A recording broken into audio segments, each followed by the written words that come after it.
ሩታ እየጠፋችን የጨረቃ የኔ ልዕልት የት ሄዳ ነው? እናንተ በቃ ሚዲያ ላይ ቤቢ ብላችሁ አስጠፋችኋት ማለት ነው እንዴ? ምን ሆናችሁ ነው?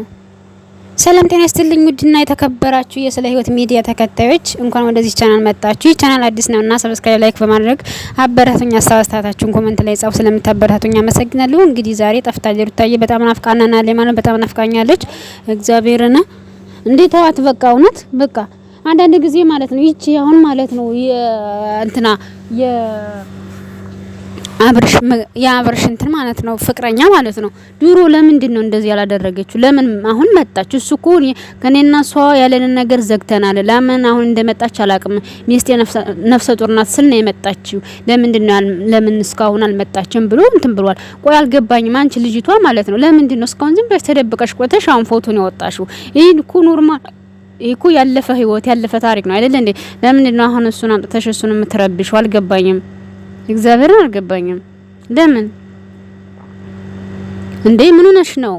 አንዳንድ ጊዜ ማለት ነው በቃ ለደለም ፎሎ ለማግኘት ሰብስክራይብ ለማግኘት የሱን ስም እንትን ማለት እሷ ደግሞ ሩታዬ የኔ ልዕልት የኔ ጨረቃ በቃሽ ማለት ነው። ተይ በቃ ህይወትሽን ኑሪ።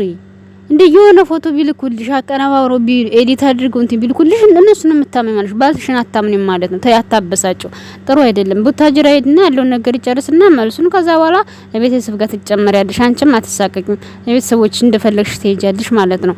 አሁን እኮ በቃ በጣም አንቺ ራሱ በጣም ተሳቀቅሽ ማለት ነው። ተሳቀቅሽ አሁን እንዴ? እስካሁን የኖረ ይኑራ እና ያለፈ ታሪክ ነው። ምን ችግር አለው? እሱ እኮ ችግሩ ማለት ነው በቃ አልተናገረም። ገባችሁ አይደለም? ቢናገር ኑሮ በጣም እንትን ነበረ፣ በጣም አሪፍ ነበረ። ግን ችግሩ አልተናገረም እሱ መጀመሪያ ላይ አይ ዝም ብሎ ነው ማስታወቂያ ነው እንጂ ሌላ ግንኙነት የለንም ማለት ለሩታ ማለት ነው። እሷ እኮ እኔ ቢነግረኝ እኮ ግን እሱ አልነገረኝ። ቡታጅራ ሄዶ ሳለ ራሱ ተገናኝተዋል። ቡታጅራ ሄዶ ሳለ ያንን ነው የተገናኘን፣ ሌላ ነገር አይደለም ነው ተገናኙ። ከኔ በፊት እኔ ምን አገባኝ? ግን ከሱ በፊት ቢሆንስ ለምን ደበቀ? ለምን ማስታወቂያ ነው አለኝ ነው ለምን ማስታወቂያ ነው አለኝ ነው የሷ እንትን ማለት ነው የሷ አባባል ማለት ነው። ገባችሁ አይደለ? እና እሷም ማለት ነው እንትን ናት ማለት እሷም ያኔ እውነት አላት። ግን ቢሆንም ይሄ ያለፈ ነገር ነው። ያለፈ ነገር እስከሆነ ድረስ ይሄ ደግሞ ምንም እሱን የሚያስቆጣ ከሱ ጋር የሚያጣላ ነገር የለም። የኔ ለቴና ጨረቃ ስለዚህ ይቅርብሽ ማለት ነው። ሩታዬ ትዳርሽን ያጂ በዋከሽ ሚዲያ ላይ እየመጣ ትዳር አይበረክትም። ሚዲያ ላይ መጣ ትዳር እንትን የለውም ረድት የለውም። ስለዚህ ባክሽ ሸሸግ ብለሽ ደበቅ ብለሽ ህይወትሽን ኑሪ ማለት ነው። በጣም ሚዲያ ላይ በቃ እንደምታስዩ ጥሩ ጎን ቢኖርም መጥፎ ጎን አለው የኔ እህት ማለት ነውና እንደዚህ አታድርጊ የኔ ውድ ሩታዬ ማለት ነው። እኔ እንደ እህትነት ስመክርሽ እንደዚህ አታድርጊ። ነገ ትጎጃለሽ። አንቺ ወንድማ ታዩ ምንም ነገ አንቺው ነፍሰ ጡር ነሽ እንዴ? አሁን በዚህ ሰዓት እየተጨናነሽ በቃ ጽንሱን እንትን ማለት የለበትም። አሁን አንቺ ደስተኛ ሆነሽ ፍሪ ሆነሽ ያለው ነገር እንትን ሆነሽ እንትን ማለት ነው ያለብሽ ማለት ነው ለመናገር። ስለዚህ ይቅርብሽ፣ እንደኔ ቢቀርብሽ በቃ ህይወትሽን ኑሪ። ከዚህ ነገር ራቅ በይ፣ ደበቅ በይ። በቃ አለቀ። አንዳንድ ጊዜ ወጣ በይና በራስ ባዳለ ጊዜ ከሱ ጋር ትመጫለሽ ማለት ነው እንጂ እንደዚህ በየጊዜው በየሰዓቱ በቃ እየመጣሽ ህይወትሽን ትዳርሽን አትበጥብጭ። የኔ ወድ ተይ። በጣም የእናንተን ትዳር የሚቀናበት በጣም በቃ ለደል የእናንተ ትዳር እንዲፈርስ በነገራችን ላይ የኛ ሰው ማለት ነው የተሻለ ነገር ስትሆኑ በቃ ስታገኙ አንተና ያለም የበፊቱ ጉዳችሁን እያወጣ ነው በቃ እንትናችሁን የሚለው ሰው እንዲለወጥ አይፈልግም። በቃ እንዲለወጥ አይፈልጉም። በጣም ነው የሚገርመኝ በእውነት በጣም ይገርበኛል። እና ይሄ ነው አንቺ አሁን ያቺ ልጅ ምን ፈልጋ እንደሆነ ምን ቀርቷት እንደሆነ በቃ አሁን ፖስት ያደረገችው ለምንድን ነው የፖስተችው? ድሮ ለምን ነው የፖስተችው? ሁሉ ነገር ውሸት ነው። በቃ ያልተግባቡበት አለ ተለያያችሁ። አሁን ምን የተለየ ነገር አለው እንዴ? ማለት አንዳንድ ጊዜ እኮ ፌመስ ለመሆን ተብሎ የሰው ህይወት መበጥበጥ የለበትም። እውነት ይሄ ነውር ነው። እንደዚህ አይደረግም። ለምን ነው የሰው ህይወት የሚበጠበጠው? ለምን ይበጠበጣል የሰው ህይወት? እና ሩታዬን የጨረቃን ያለልት እንደዛ አድርጊ። ወደ ሁለተኛው እንግዲህ መረጃ ሲሄድ ትናንትና ማርክ እንግዲህ እንደመታወቁት በቸገረው ጊዜ በሀዘኑ ጊዜ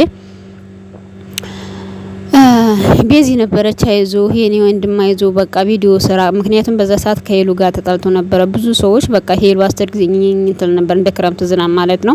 እሱም እያለቀሰች ታለቅስ ነበር። ከዛ እሱ ነው የጎዳት፣ እሱ ነው የከዳት፣ አንተ ወንድ ስለሆንክ እሷ እንዴት ትጎዳለህ እያሉ ብዙ ሰዎች ከሱ ላይ ይሰዱት ነበረ ማለት ነው። ከዛ እሱ በቃ በጣም ይነዱና ለምን አንድና ለመጨረሻ ጊዜ ነው የተናገረ ማለት ነው። በቃ ከውን በኋላ ተወኝ ስለ ህይወቴ ብቻዬን ልኖርበት ብሎ ማለት ነው። እና በዚያ ሰዓት ነበር ቤዚ ወደ ህይወቱ የመጣች። አብረው ይሰራሉ፣ ይጣላሉ፣ ይታረቃሉ፣ ይሳሳቃሉ፣ ምን ይላሉ። በጣም በቃ ቀልደኛ ህፃን የምታምር ቆንጆ የቤዚ ማለት በጣም ቆንጆ መልኳ፣ አይኗ በጣም ታምራል። አይኗ አፍንጫዋ በጣም ወርቅ ነው ማለት ነው እንደምታውቁት። እና እሱ እናቴ በፍቅር ጠብ ወላታል፣ በፍቅር ጠብ አለለት ማለት ነው። ማርክዬ ማለት ነው የእናቱ ንጉስ ማለት ነው። እናቱን በጣም የሚያከብሩ ወንድ በጣም ደስ ይለኛል። እና ትናንትና የበቃ ቀጠራት ማለት ነው። እዚህ ነው የታሩት መጨረሻ እና ታመኛለሽ ምናምን አምነሽ ስለመጣሽ አመሰግናለሁ ስላት፣ አዎ እንደራሴ አድርጌ በደንብ አድርጌ ያምናለሁ። ስለዚህ ምንም አትፍራ ነው አናች። ከዛ በኋላ በጣም ፈራ። በጣም የኔ ቆንጆ የኔ ውድ በጣም ነው ይሄ ዳዳር እኮ እናንተ። ኧረ ፍቅርማ ቀመሱ እናንተ። በነገራችን ላይ ፍቅር ያልቀመሳችሁ ሰዎች ፍቅር ቀመሱ። ፍቅርን ቅመሱት ማለት ነው። የኔ ቆንጆ የኔ እንትን እየተሽኮረመ ማለት ነው። ፍቅር ይገራዊ ያተራ ማለት ነው። ከዛ እኔ ራሱ በጣም ነው እንትን ያልኩት ማለት ነውና በጣም ፈርቶ ነበረ። እና በጣም ነው የምወድሽ፣ ህይወቴን ቀይረሽልኛል። በቃ በህይወቴ ውስጥ አንቺን ስላገኘው በሀዘኔ ሰዓት፣ በዛ ሰዓት በጣም ብቸኛ ነበር። ሁሉ ሰው በቃ አንተ ነህ የከዳሃት ይሉን እንደ አንተ ነህ የከዳሃት እያለ ያቺ ደግሞ እየወጣ ነው የምታለቅስ ሁልጊዜ ማለት ነው። እየወጣችኝ ትላለች እንደነገርኳችሁ። ከዛ ሰው ሁሉም እሱ ላይ ነበር የሚፈርደው። እና በዛ ሰዓት አይዞ ለምን ታዝናለህ ሁሉ ነገር ያልፋል እያለ ቪዲዮ አብራው ስትሰራ ስታቅፎ ስትስማው ምን ስትለው በቃ ያን የቆሰለው የፍቅር ቁስሉ ዳነ ማለት ነው። ገባችሁ? ቁስሉ ዳነና አገገመ ማለት ነው። ከዛ ያችን ያቆስል ገግሞ ያ ፍቅር ድኖ ሌላ እንዳዲስ ማፍቀር ጀመረ። በጣም ተደሰተ። ፍቅርን ወደ ውስጥ ላስገባው ምን ላድርግ አለ ማለት ነው። አሁን ቤዚን በጣም ነው ማፈቅራት፣ በጣም ነው የምወዳት። በህይወት የህይወት አጋር እንድትሆን በጣም እፈልጋለሁ። ግን እውነት እኔን ምን ትለኝ ሆነ እያለ በጣም በጉጉት ነው እየጠበቅን ያለው። እንግዲህ ዛሬ ማታ ክፍል 2 እንደሚለቀቅ እንላለን። እናንተስ ምን የምትሉት ነው ይመስላችኋል? በቃ አፈቅርሻለሁ ይላት አይነሽን ጨፍኝ ብሏታል። እንግዲህ ቀለበት ያስላት ነው። እኔ አልፈልግም አንተን በወንድምነት ነው ብለው እምቢለው ተሄድ ይሆን ወይስ እኔም እኮ እንዳልነግር ፈርቼ ነው እንጂ በጣም ነው ማፈቅረት ትለው ይሆን? እስኪ እናንተ ማለት እንትናችሁን ኮሜንት ላይ ጻፉ ማለት ነው። እንደኔ ግን በቃ እኔም እወድሃለሁ ብላሽ እንደምትለው ተስፋ አደርጋለሁ። እምቢ ብለው ከሄደሽ በጣም ነው የሚጎደው። ማርያምን እንግዲህ እሺ እንደምትለው ተስፋ አደርጋለሁ። ቀጣይ ክፍል 2 እንግዲህ እንደሚለቀቅ ተስፋ እናደርጋለን ማለት ነው። በጉጉት ጠብቁ። እንግዲህ 12 ሰዓት ላይ ይለቀቃል። እንግዲህ ያለውን ነገር እንፖስትላችኋለን ማለት ነው። እኔ እንጃ በአንድ ላይ ቢሆኑ በጣም ደስ ይላሉ። የእናቴ ጸሎት በቃ ረድቶኝ ምን አለ ከሷ ጋር ይሆን ፍቅሬን ብትቀበልልኝ እያለ ነው ማርክ። እንግዲህ ፈጣሪ ልቧን እንትን ብሎ እውነት ፍቅር ቢኖር ከሷ ግን በጣም ተወደዋለች።